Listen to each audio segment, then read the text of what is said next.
je viens de l'Essonne, comme tu le sais, donc on ne se connaît pas, mais on a vécu...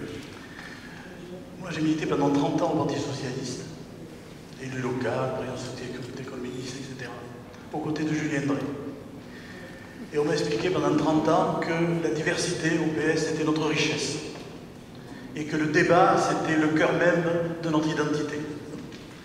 Et au rendez-vous manqué, il y a ceux que tu as évoqués, lorsque nous détenions toute une série de bras de levier à travers les communes et les régions. Mais il y en a un autre, c'est que les problèmes auxquels on est affrontés aujourd'hui, et où la gauche se trouve, comme on dit dans les tontons flingueurs, façon puzzle, des problèmes, on ne les a pas réglés. Et les débats internes, on ne les a pas réglés. Alors il y a les égos des uns et des autres, etc. Mais le projet de société que nous portons, nous n'avons pas profité de ces années pour le mettre à plat. Et on le met en jeu au moment des présidentielles. Et donc le seul ciment qui va nous fédérer, c'est de faire en sorte que le Front National ne passe pas. Alors c'est un combat juste ô combien valeureux et déterminant. Mais pour autant, on n'a pas réglé nos problèmes internes. Et moi, je parie qu'après les présidentielles, et j'espère qu'on va les gagner, à gauche, on n'est pas dans la désespérance, enfin, il y a des questions à se poser quand même. Il va y avoir les législatives. Et en septembre, il y aura un congrès du parti. Et on va recommencer les querelles picrocolines. Parce que les problèmes de fond, on ne les a pas réglés. De Jules Guesde à Jaurès, de Rocard à Mitterrand, et aujourd'hui de Valls à Mélenchon, les problèmes, ils sont là. Il y a des choix fondamentaux que nous n'avons pas réglés. Et on affronte la présidentielle dans les plus mauvaises conditions idéologiques, parce qu'en plus du rendez-vous raté, il y a aussi le rendez-vous de la paresse, parce que nous n'avons pas travaillé sur le fond.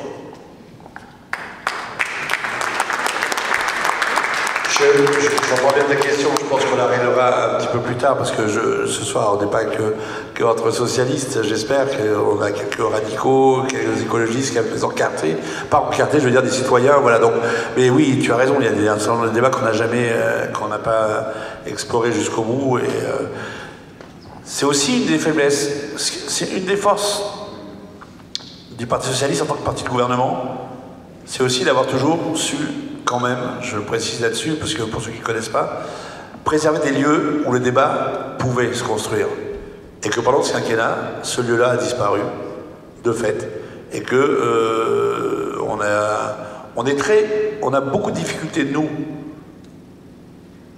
gens de gauche en général, mais socialistes, je crois que les écolos, des fois, c'est difficile aussi.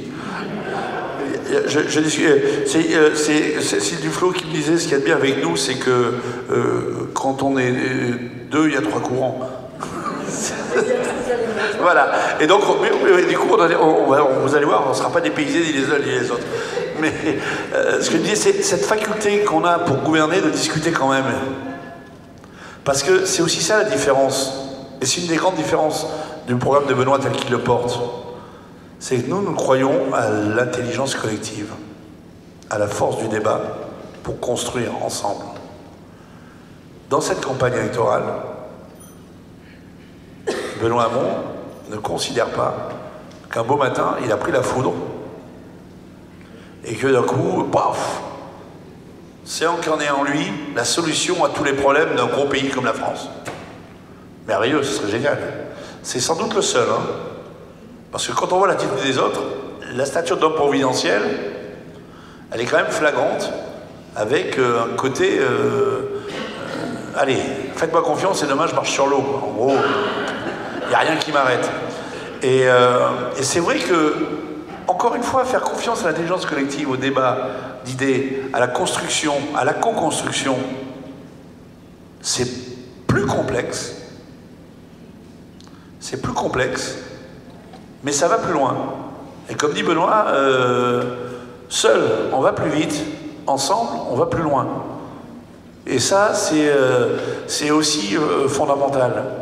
Et une autre idée que je trouve dans le débat, et tu as bien fait de m'y faire penser, n'est pas assez portée par les autres et que Benoît est le seul à porter. Et ça vient d'une phrase d'un économiste américain dont j'oublie toujours le nom, qui disait « Celui qui croit en une croissance infinie dans un monde fini est soit un fou, soit un économiste. » Mais aujourd'hui, on voit bien dans les discours qui sont portés, y compris d'ailleurs ceux qui se tapent d'écologie, hein, parfois, que cette vision de dire que finalement la richesse du monde est infinie et on peut y aller, on peut taper dedans, la planète trouvera bien un moyen de se régénérer, elle est quand même extrêmement prégnante, elle est extrêmement présente là-dessus, et c'est aussi un des enjeux à faire passer. Mais ça, c'est compliqué de le faire passer en positif, comme on essaie de le faire, et pas simplement en étant anxiogène, en disant « Oh là là, attention, arrêtez tout », parce que le but, c'est pas d'arrêter tout, c'est d'accélérer le virage, et d'accélérer avec la planète sur laquelle on vit, parce que c'est la nôtre, on n'en a qu'une et il n'y en aura pas une deuxième.